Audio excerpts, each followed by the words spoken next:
Despite what their moms told them, they just aren't talented enough for radio. Unfortunately, anyone can have a show these days. Sean. Well, I'm pretty hard to figure out sometimes. In fact, I can't even figure myself out sometimes, so don't you try to. Joe. You're an idiot. And really a disloyal person. This is the Cuse Militia. Now, those two unapologetically biased, orange-blooded homers, Sean and Joe. It's the most bullshit thing I've seen in 30 years. Welcome, orange men and ladies. Happy Thursday. It's Thirsty Thursday here at the Cuse Militia. And I'm Sean. And here's Joe with the Voodoo Ranger.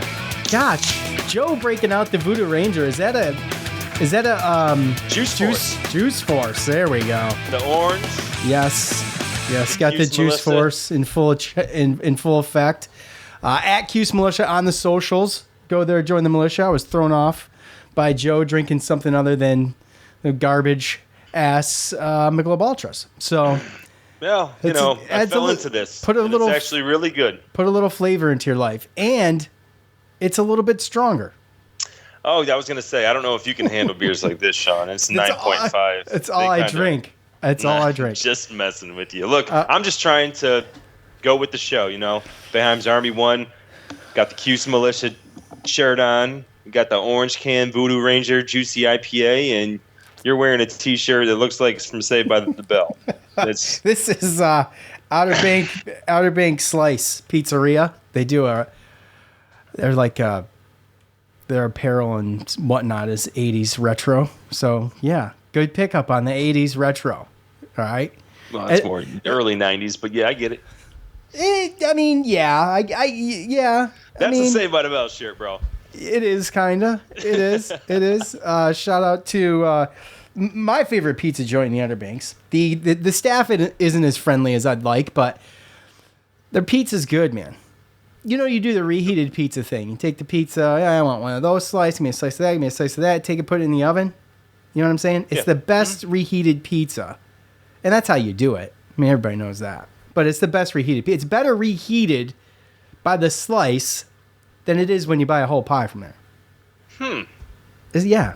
I said the same thing when I bought a whole pie from there. And I was like, it's better to just, if I'm going to buy a whole pie, I'm going to just buy it, let it cool down, and then throw it back in the oven for me, and then serve it to me. I'll wait the extra half hour. So anyway. You go there every time? I do. I was just there. So we do a lot of work down there, and I go there probably twice a month. I was there the other day. Okay. So it's a good, it's an hour, got the plug. Hour and 20-minute drive. It's a good little trip. You feel like you're in another part of the world. It's different out there. So it must be good because you're giving them a plug even though you think that their staff could be a little bit better. Usually that's kind of like it's like deal breaker. People jump in and they're like, right? Yeah, exactly. Yeah. Like, yeah, your food's good, but I can't deal with your staff. It's right? like here's the thing with Slice Pizzeria in the Outer Banks. Go get a slice of pizza. Don't ask to use the restroom. Okay? Plain and simple. And by the way, order and wait outside. I don't care what temperature it is outside. Order, wait outside. There's too many people in and out, and don't hold the door open either. Hey, shut that door. Keep the door shut. It's one of those places. Okay, you almost feel like you're in New York City. It's so rude. I'm like, all right, dude, but you know what? The pizza's good. I'm there for the pizza, not the service. Okay, I'm not getting waited on. That's that. I digress. All right. Okay. Real quick. Let's talk Media Day real super quick. I'll tell you what. I don't really have a takeaway. I could tell you maybe a concern, I guess. Garrett Schrader said that he thinks this is the deepest offense that he's had. But still there's a lot of questions on the offensive line.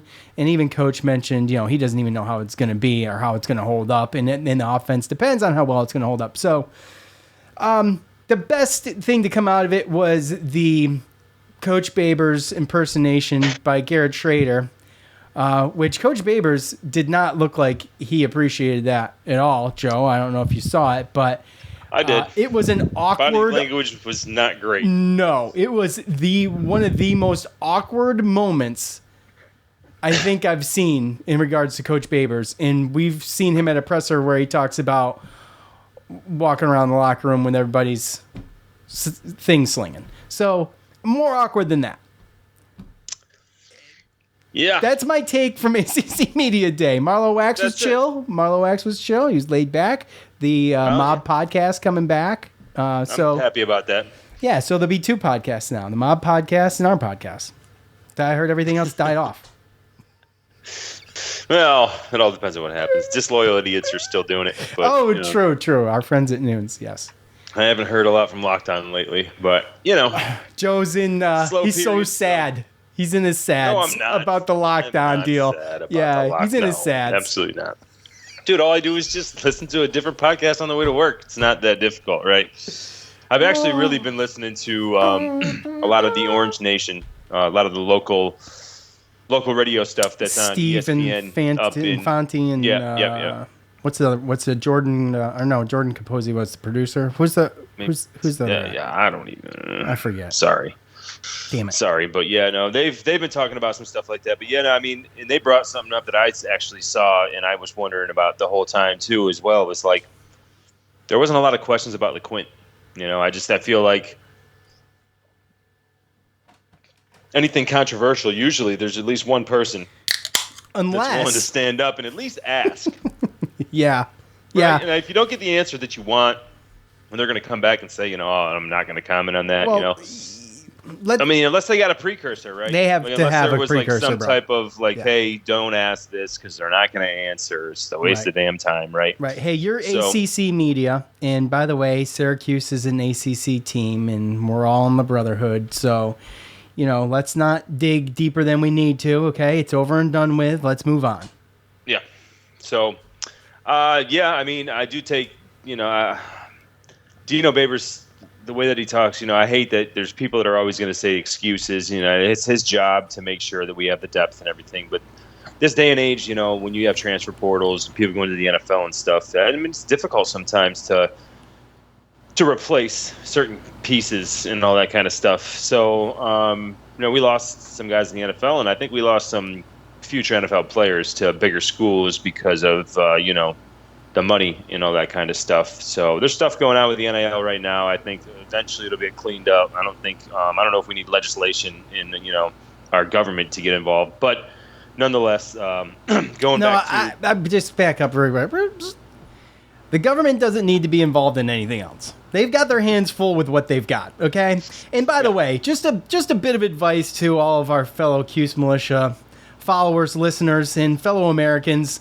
Let's vote for people who are not 500 years old. There is a definite problem in Washington, D.C. with some people who probably should just be either in a wheelchair or maybe in a home or on the beach. One of those 3. Yeah, and we're talking about more than just one person, right? So yes. There's something that happened yesterday. Opposite party, same thing, right? So... they're in both parties. It's a both party problem for sure. Yeah. And I don't know if we need 80-year-old people that were still, growing up. I mean, they remember basketball when basketball was invented. Okay, we don't need. It's evolved since then. We don't need their opinion in how to legislate the NIL. We've got enough problems there. They're just going to make it worse. Right. I mean, these are guys that were growing up when African Americans weren't allowed to play at all universities, right? So, it's just different times, and we definitely need a change. But going back to the, you're good. Going back to the media day, I thought that all the players did well. Like I said, Dino was pretty much status quo, but I think that Garrett Schrader's. I think he's right on how deep we are. And Coach did allude to 7 of our starters gone in the first 6 games. Like.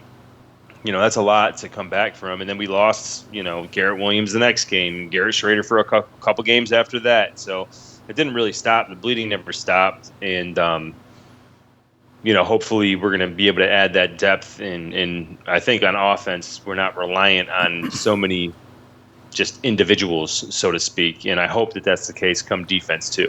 We had a lot of turnover. We lost 5 coaches, but it seems to me like, Well, the whole Rocky Long situation's a big positive. I guess I could take that away. Right. Well, but realistically, you look at it, right? Like the last time that we had an overhaul like this in coaches, where coaches went and got paid more money to do a better job or similar job or same job, was when we went 10 games with Eric Dungy. Last year, we started off 6-0. Then we had a 5-game losing streak. And, I think that's one of the people, the reporters there mentioned that it's the first time that someone's had a 6-game winning streak and then a 5-game losing streak in the same season. But we did that, and then we still lost coordinators to jobs where they paid better. So I guess the only really positive in this aspect is that, Jason Beck came over with Robert and I. They've been coaching together forever, and Jason Beck was the quarterback coach last year. He OC'd the bowl game, right? So there's obviously going to be similarities there. It's not like you're just starting over with a new coach and a new philosophy. And same thing with Rocky Long. It goes the other way. So as much as Garrett Schrader says, 5 years, 5 offensive coordinators, 3 head coaches, he's gone through it. He's seen a lot. And I think that was another big thing. Sounds like my man Derek Carr. Garrett Schrader's underrated. Yeah, absolutely. To me, he's underrated nationally. Well, he played hurt all last season.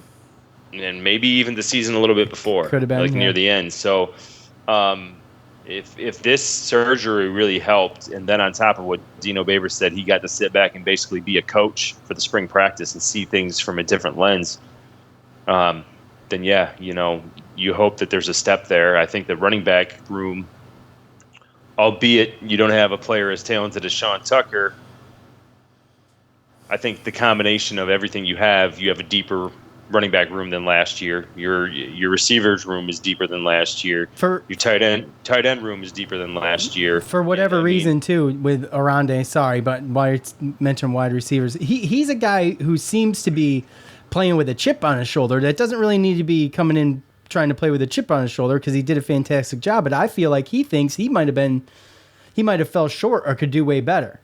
He was just barely under 1,000 yards. I mean, it's a mile marker. He was excellent. He kind of fizzled out a little bit. He was double teamed constantly, and I think he wants to go out and prove something. And he talked about turning down an offer, and said he wanted to make his name at Syracuse, and that to me speaks volumes, just not to his character, but to the motivation that he has coming into this year. And a guy like that, with that kind of talent, with that kind of attitude and that kind of motivation and chip, that's a dangerous thing for defenses. And, we already know how talented he is. Yeah. And we already know, look, we didn't get to see Isaiah Jones last year because he got injured, right? Yeah, and Stephon Thompson. Well, I'm talking receiver-wise. Yeah, I know, right? I know. But we didn't get to see him either.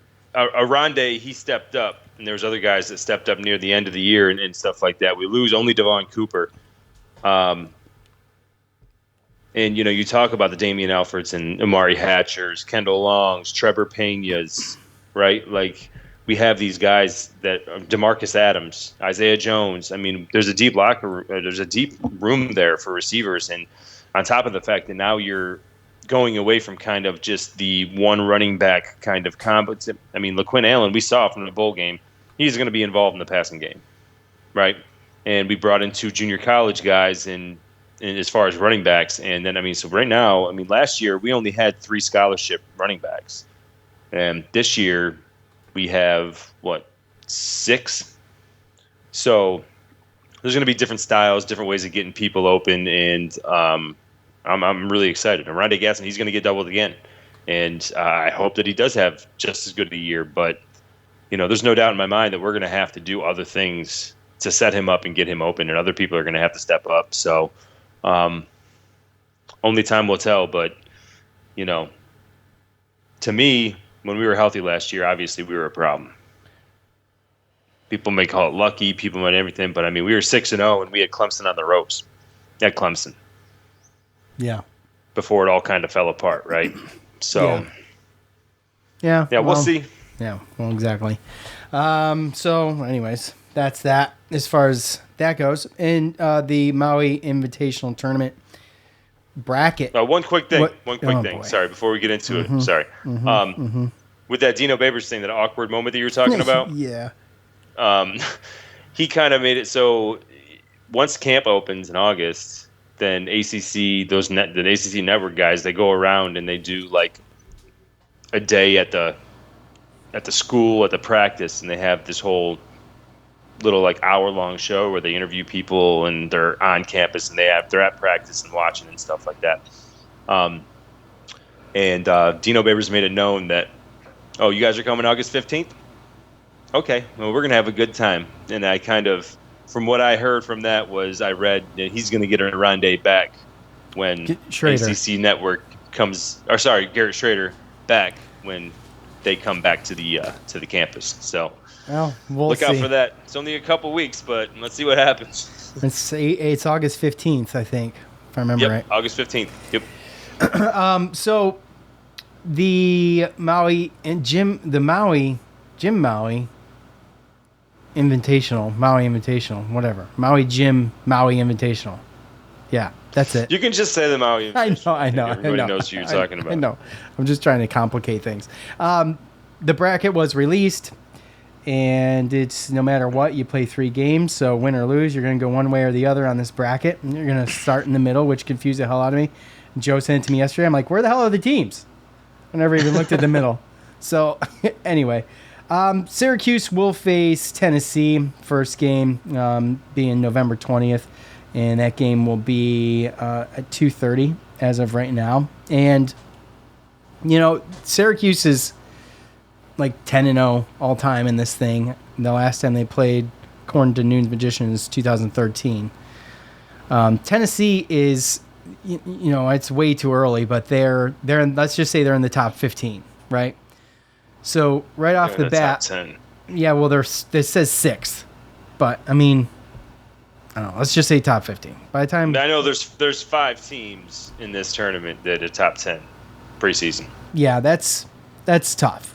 And like you were saying yesterday, first of all, this presents opportunities. It's early enough in the season to recover, but it does present opportunities. It's going to test this team early. It's going to test Adrian Autry early. It's going to be a huge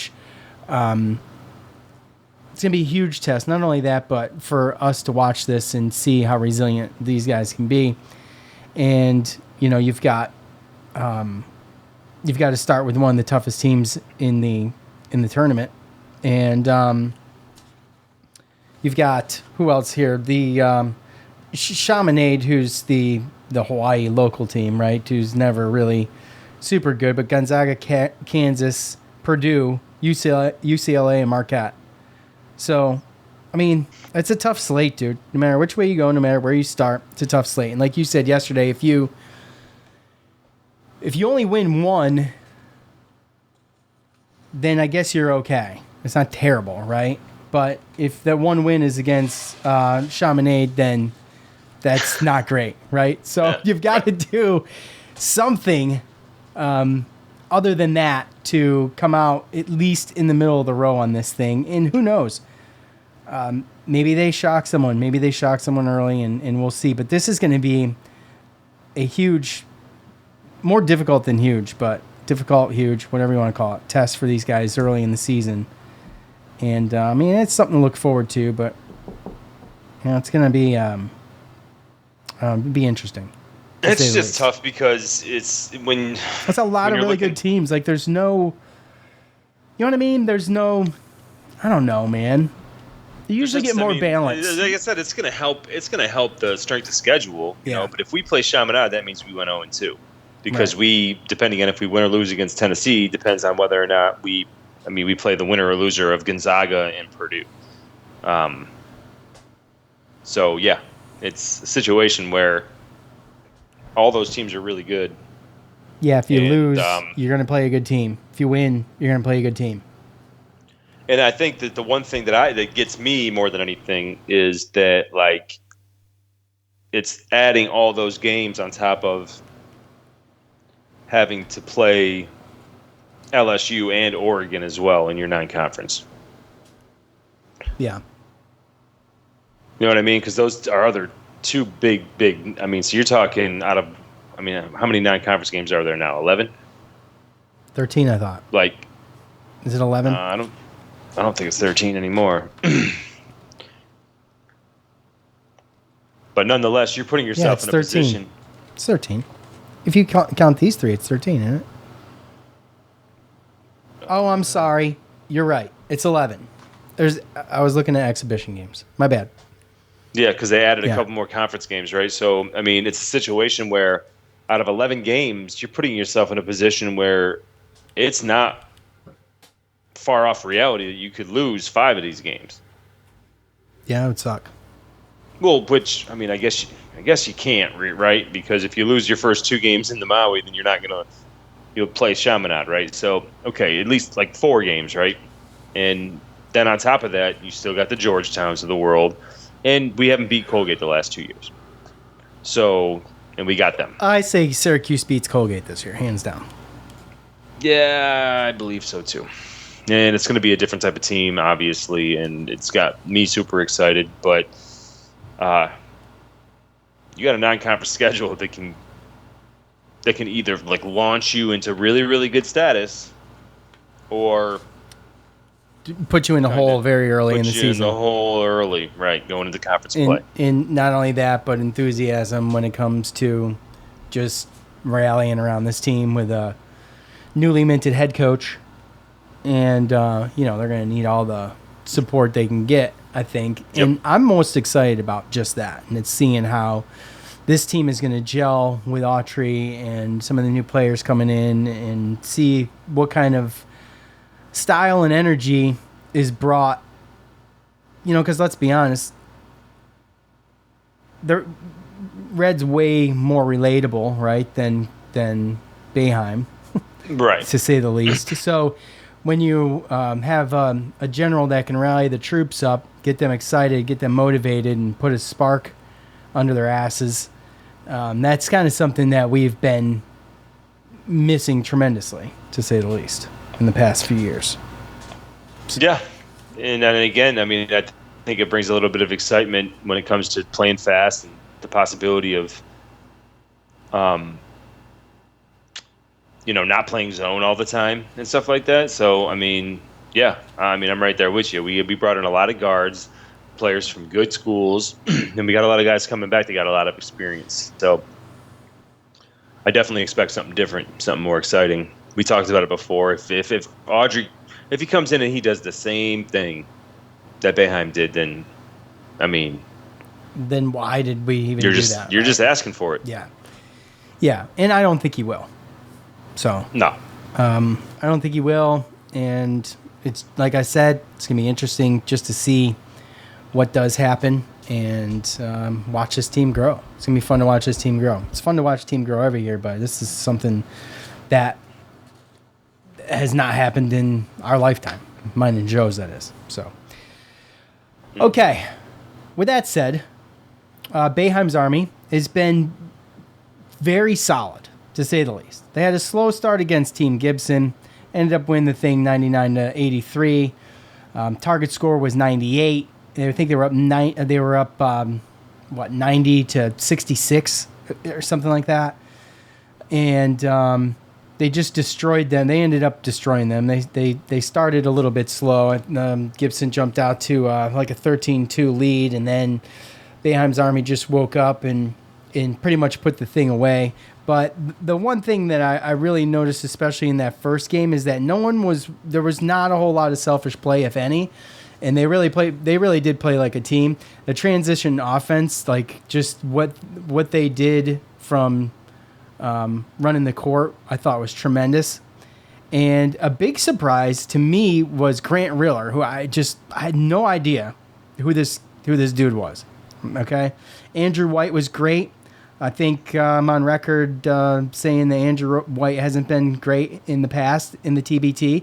He was awesome. Him and Grant Riller put up 20 points each in the first game against Team Gibson. And, Andrew White just basically stepped off a plane and into the stadium and puts up 20. He's just been phenomenal. And so they take that one after a little bit of a rally in the second quarter. And then the Nerd team, which is the team that beat us up last year from behind the arc, and obviously they got Prentice Hub on there, and he did a pretty good job. I think he hit 5 threes, and that was it, though. But he ran a little. No, I'm sorry. He did hit 5 threes, but he ended up with 19 points. Grant Riller, though, is the MVP so far of this team. Like I said, he got 20 in the game against Team Gibson. Like I said, and 27 against the Nerd team. So 47 in 2 games. Yep. 47 in 2 games is tremendous. And now we're looking at playing the title game for the Syracuse region against the reigning champions of the whole tournament from last year. And we got us an upstate battle that's going to come to a head this Friday at 9 o'clock, which is going to be a lot of fun. And, I mean, with the way that I've seen Boeheim's Army play so far, and, let's face it, Blue Collar U almost lost in the first round. And they ended up winning by 1. It didn't look great, but they ended up pulling it out. And hey, you got to pull out the close ones, right? Syracuse hasn't really had to pull out our Syracuse. Boeheim's Army. Did you notice on the game last night they kept calling them Syracuse? Yep.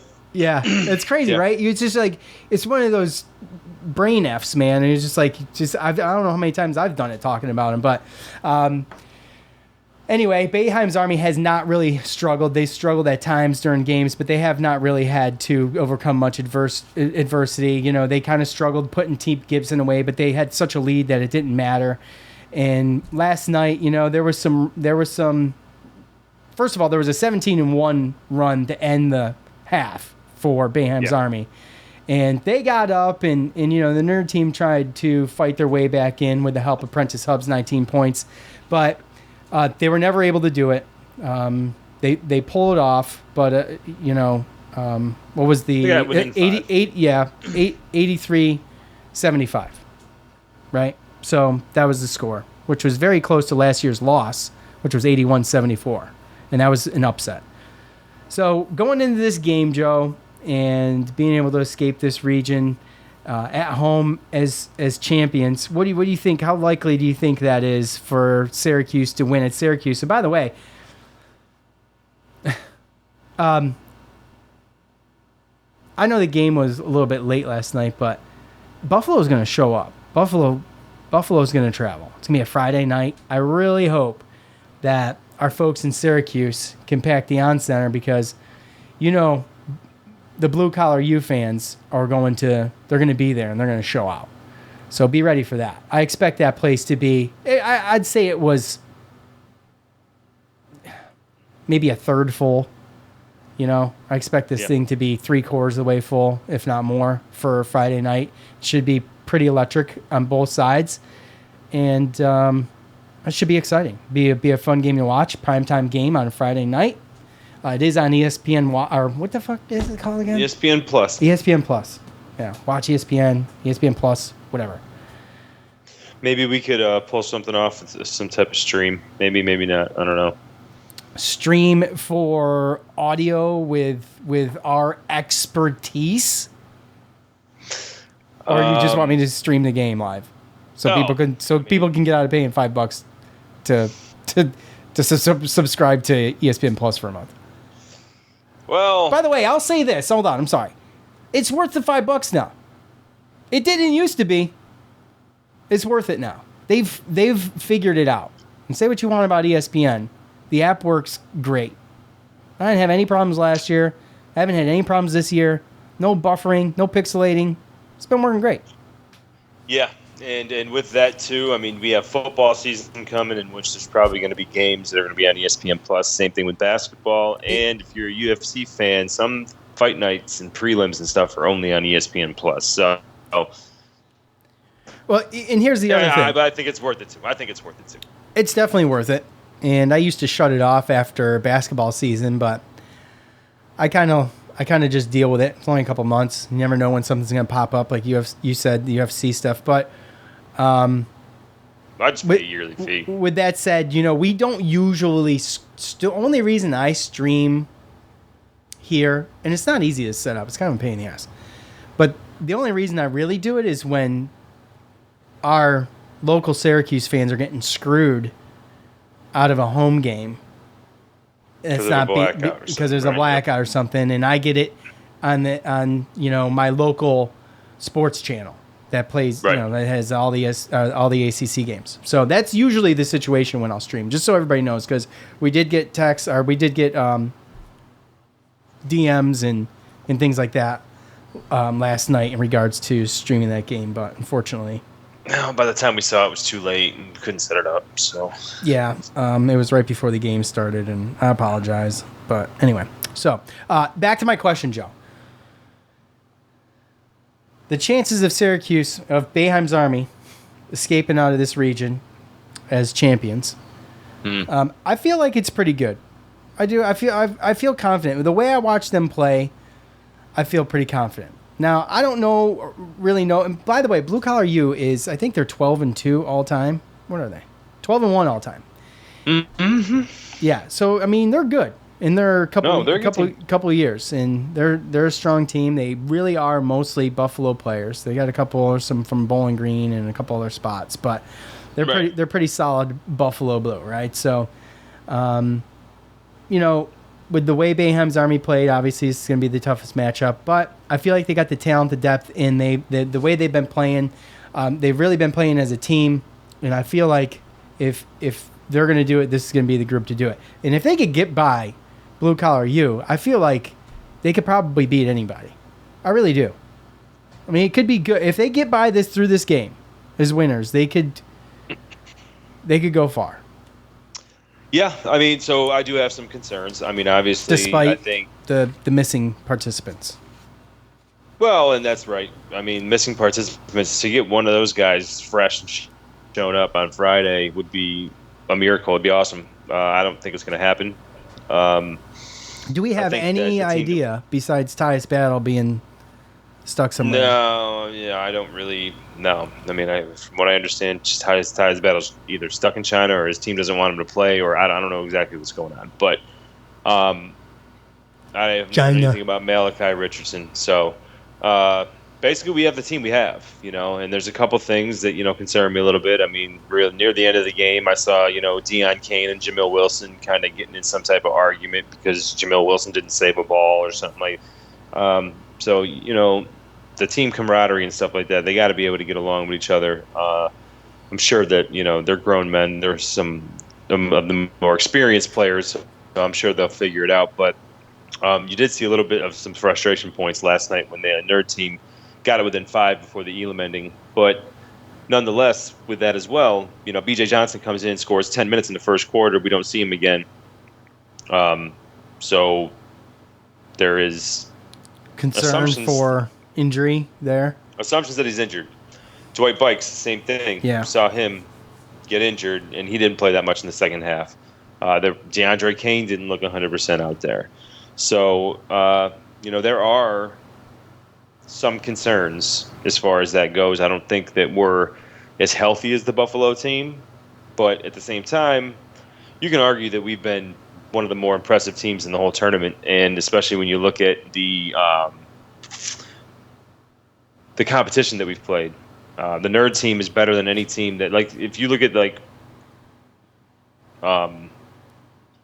what is their name? I completely forgot. Blue Collar U. You look at Blue Collar U, like you said, they should have lost that first game. They were playing against the 8 seed, right? Now, they barely pull that one out. They go to the second round. Well, that Virginia Dream team actually was a late entry. They didn't even know that they were going to play until the last week. And because some Rhode Island Roadie Way or something like that, they basically took their name out. So this team that didn't even make it from the beginning, which means they're less than an 8 seed, probably would have been an 8 seed if they made the tournament. Now they jump into a 5 seed, and they actually upset the Commonwealth. So essentially you got Blue Collar U playing 2 8 seeds in a row. They took care of business in a way better way against Virginia Dream in the second game. But they haven't played the competition that we have at this point. So It's going to be interesting to see. I think they're very, very similar teams. I think they're both deep, but who's more healthy and who's going to be able to do what? I think Rakeem Christmas has been a beast, and oh yeah, dude, he's so freaking big, so long, he's so big. You almost forget like what a freaking presence he is, just in everywhere. Yeah, I mean, and by the way, the team is big. The team is long, dude. They create a lot of turnovers. Like their defense to offense, like I mentioned against Team Gibson. I mean, it's dangerous and it's good. Yeah. I mean, it's there, dude. I think the more they play, the better they're going to get. I mean, set aside the arguing. I mean, you're always going to have a little bit of that in these types of things. I mean, we've seen it before in this tournament. Yeah, well, then one thing I just get with that is like because Buffalo, a lot of those guys did play with each other. So right, I mean that's a problem. Yeah, that's an advantage, I should say. Yeah. Right. So, but at the same time, you can look at it in another way as far as look at what Dwight Bikes did in the first game, and he barely played. Look at B.J. Johnson, what he was doing in the second game before he had to go out. Andrew White had 20 points in the first game and didn't do so great in the second game. And we still pulled it off, right? Buddy is a little bit. Has been a little tiny bit disappointing. He played Who? Our buddy, Jimmy. He played a little bit better towards the end of the last game, but man, he can be sloppy as hell sometimes. Yeah. But I mean, I guess. No, I mean we know that, right? Yeah, we know that. We saw him from last year, and this is a step up in competition from college last year. So, yeah, but I mean he hit a 3 last night. He's had some hustle shots. So I just think Riller. We talked about it. I talked about it in our preview that he was a drafted player. He was a drafted guard out of Charleston, College of Charleston. So, he's a good player. And obviously, and it's funny because Orange Nation said it today, and I was thinking it last night. And so, I'm going to give them their kudos, but I definitely was thinking it last night. The way that he was playing is he reminded me of Ennis. He looks like Ennis. I thought like he looked like Ennis last night when I was watching him. Right. And the way that his game was, it kind of seemed like he's a little bit like Ennis too. I mean, I feel like he's a little bit more aggressive on the offensive end, but at the end of the day, yeah, I mean, in Orange Nation, they talked about that today. What's Orange Nation? That's a live local radio show? Live local radio show, yeah. And he's carrying us right now. But Justin Robinson has also been a great addition. Once we knew Matt Morgan wasn't going to play and he jumped in, I like the way that he plays too. He's disruptive. DeAndre Kane's still disruptive when he's out there, We got the players. It's just how healthy are we going to be come Friday night? Yeah, I mean, you saw Kane get back out there, and you got to imagine with a little bit of rest, he'd probably be ready to go. It'd be amazing to see someone show up, but I'm not banking on it. Kind of wish you could get an answer on it, and I don't need to know why. I mean, not by Friday. Well, not for Tyus Battle. How long is that flight? It's not that short of a trip. But anyway, I think they got a decent shot. I was not worried about Team Gibson. I was worried about the nerd team, especially after last year. And despite all my hatred for Prentice Hub, you don't usually hate guys that suck unless you hate guys that are pretty decent, right? You just don't like their attitude. That's Prentice Hub for me. But, you got those. You always have to have one. Grayson Allen was a fun one to hate, a few years ago. And gosh, you know what I'm saying? Like, Christian Laettner back in the day, everybody loved to hate him. I mean, he might have been one of the most hated, names that I could think of off the top of my head. So, all good players, but just hateable. Hateable as hell. So, anyway, I mean that's pretty much it in a nutshell, man. It's really hard. So I'm just going to be honest. I've watched a lot of highlights, but I haven't had time to like sit down and get on ESPN Plus and start streaming these games. I mean, I'm sure they're going on right now, actually. And yeah, there's a couple that's let's see. No, there's not any going on right now. I don't see any. But either way, it's a good way to pass the time. It's fun. And it's a great tournament. And they did fix their website, which is great. But let's just hope that we can make it out of Syracuse and see what we got. And there's going to be some good games, dude. I'm telling you. I mean, there's been a couple 1 seeds that have been beaten. Last night, India Rising, the 8 seed. I think we played them last year, and they were a team all from India. They beat number 1 Red Scare, the Dayton team. Yeah, there's a game. Gutter Cats and Shell Shock is going on right now. Yep. And then Jackson, Tennessee Underdogs in the Ville. The Ville, which is Louisville. Yeah, that's the Louisville team. And what's the one little point guard there? Siva? Peyton Siva? Oh, yeah, I remember Peyton Siva back in the day. Or Silva? Is it Siva or Silva? Silva. Yeah, he's on that team. So that's a Louisville team. And so far, there's only one team, or let's just say one bracket side that's gone all the way through the Final Four, which you can argue that they might get a little bit of an advantage because now they're going to get a little bit more rest, right? But Heartfire beat Aftershocks by 23. So apparently they're pretty good.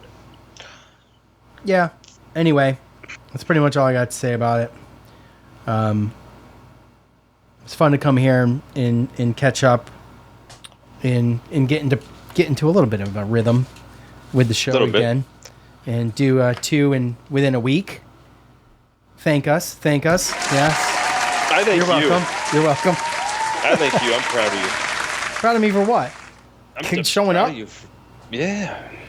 Thanks. I was thinking today too, and I'm like, freaking podcast again. Just did a podcast, and I told my wife, she's working right now, but I was like, all right. I was talking to her on the phone. I'm like, I gotta go. I gotta get ready for podcast. Boeheim's Army's playing. Joe wants to talk about it, so I gotta let you go. Oh, you're gonna blame me? It's all good. No, just get your wife to hate me. I absolutely love coming here to do this, and since we're now the only Syracuse podcast that exists in Joe's eyes, I feel like that should work in our favor as far as listenership goes. So, well, what do you think about the trip? What trip? You on the spot. What trip, son? What are you talking about? Well, I mean, we got a group text the other day talking about, are we going to go to the Virginia Tech game? Oh, like I said, this is the honest answer. Is I haven't looked at it. I've got to. I can take PTO fairly easy. So I'm. It's not like I have to plan too far ahead for it. And the only thing that is sticking with me about going to Blacksburg again is I went to Blacksburg, and kind of like my plan was to hit every ACC opposing venue and try to do one a year. So if I go to Blacksburg, that's fine. It's fun. I love it. It's beautiful there. Stadium's there is great. The fans are great. There's nothing like experiencing the opening of that game, the thrill of that, and even as an opposing fan, you cannot help but just soak it in and enjoy it. But if I was to go, I would still have to go to another venue, another ACC venue on the road. And I just... UNC. Yeah, UNC's one. I mean, I just got... Tallahassee is like... That's like my number one, son. And that doesn't happen often. So... I mean, we play them every year now. So that's right. We're playing them every year now. Gosh, I can't. I keep forgetting. They're in one of our three, right? Okay, so unless they want to bounce okay. to the SEC or something, I mean, we're gonna 2 years from now. I'm too old to keep up with all this shit now. Golly, no, you're not. You're just busy. I feel like it. No, I feel like it. I do. I feel like I'm very forgetful. Yeah, that's right. Everything's changed. That's right. And we play in Blacksburg or we play Virginia Tech every other year now. No. Yeah. Every other year. Isn't it? It was every 3 years? Well, it's every other year, but it's not going to be every No, other I year know in that, but we Blacksburg, play them every other year. Yeah, Right, I mean, yeah. so now the way that it's set up is that Every 4 years. In a 4-year span, we're going to be playing In at Blacksburg. every venue in the ACC. Right. Which makes it easier for us to hit. You know, if you really want to get Oh, outside yeah. your Raleigh-Durham freaking I'm just saying, look, triangle. UNC's the last one I haven't gotten, North Carolina. So, Yeah, and I mean, there's a After couple more that, there to yeah. hit. But, you know, Tallahassee's my number one. So I love Florida anyway. But UNC's a possibility. Almost rather see them plus after Vatech, May's gone, man, though. Yeah. Gio's at Vatech. So man. are you going or what? Well, I mean, that's why I brought it up. Oh, yeah. You going? Yeah. I mean, I got all the time in the freaking. I got to see. Me got to see. I'll check it out. Did you see Gio, by the way? Did I see him? Well, I mean, have you seen the pictures? He sent it. Look, No. my man. Are we talking My where? man is in great shape. I promise you. He's doing it right. Whatever What, did he he's get doing, yoked? he's doing Did it he get right. yoked? Keep it up, Gio. Huh? Did he get yoked? Look, I'm gonna leave it for you. Where are to the research. pictures?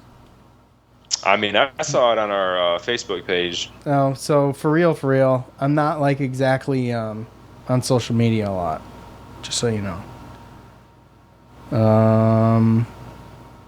Anyway, yeah, I'll check it out. I knew that he lost weight and he was looking good, and I know that goatee is filling in too. Last time I saw it, so he's growing up Yep. right before our eyes. I mean, I think we had him on the show. He was like 14 years old,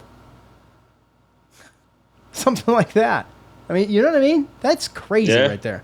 And Gio, don't forget, we're your biggest fans. don't forget where you came from, brother.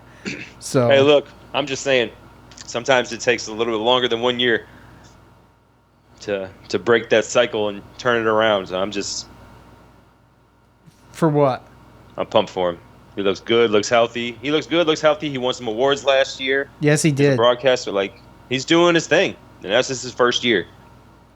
Yeah. So I'm proud of him. Obviously a talent. Obviously, well worth Virginia Tech's time scouting that guy out and stealing him from Syracuse. You know what I'm saying? Yeah. Wanted to Like Michael Vick. Yeah, exactly. So, yeah, looking good. I was on there. Geo Heater, at Geo Heater on Twitter. Voice of the Hokies. And a stud. Kid's been a stud for a long time. And you knew he was going to be something. So, Oh, yeah. and the sky's the limit for that dude. But, Absolutely. okay. I think that's going to be it. And by the way, hold on. While we're talking about Geo, we don't have people on much. I can get people on. And Tyler's one of those guys. James is one of those guys. We didn't have James on at all last year. James Zuba to talk basketball. So that's a must. Tyler's a must. Yeah. We got to do those things. The problem is that a lot of time, like today, was kind of impromptu. I didn't know I was going to be able to do it until probably 5 o'clock. When did you text me? I still wasn't even home when you texted me. I rushed home, tried to do Neither everything. was I. So I rushed home, tried to do everything I had to do. I had to finish up work, and then try to set this up. But anyway, that's why a lot of times we don't have people on It's for so these types of shows. because you add another person, and now you talk about you gotta figure out 3 schedules to make it work, right? So the more people, adding the more schedules. But at the same time, I'm a little bit more free right now, so at least we're not going to be battling our 2 schedules. I should be able to go whenever. Right, and kudos to Joe hitting the late notice on the 5:30 ticker, and dude's only 5 minutes late, which I can't even count him as late because I know he rushed home, took a piss, grabbed a beer, and said, "I'm ready." Yep. And that was it. Is that about right? Yeah. Okay. So, anyways, look, that is going to be that. And we'll see how Friday goes. And I really, really want to give a shout out to Twitter Spaces. If we win, we play Sunday. Yeah. Give a shout out to Twitter Spaces. We'll try to get on there when we got some more time, and that is going to be the main attraction for.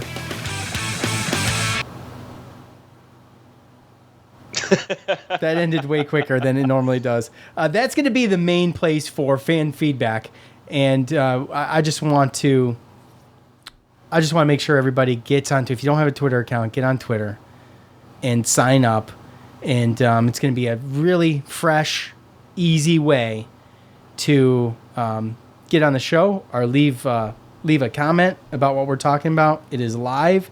I haven't noticed any glitchiness with it or anything like that. It seems to work pretty damn good. So that's going to be the marquee for fan feedback. So that's all I got to say about that. For Joe, I'm Sean. We're out.